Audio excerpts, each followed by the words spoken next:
Militant Islamism is not a new phenomenon in the history of Islamism in the last 150 years. We have had different manifestations of militant Islam in the early 20th century, in the mid-20th century, in the 1970s, and continuing. The key issue today is that this new form of militant Islamism comes at a time when other forms of peaceful Islamism are facing a dilemma, as we discussed. It comes at a time when the Arab state order is at one of its weakest points since the fall of the Ottoman Empire a century ago. It comes at a time when so many political ideologies that have had wide constituencies in the Arab world, Arab nationalism, Arab liberalism, all of them are not on the scene. Some of them proved vacuous.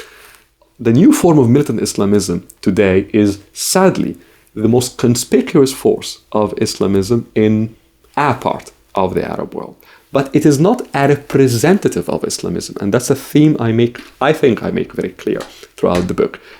There's a huge attention right now on some militant Islamist groups for obvious reasons.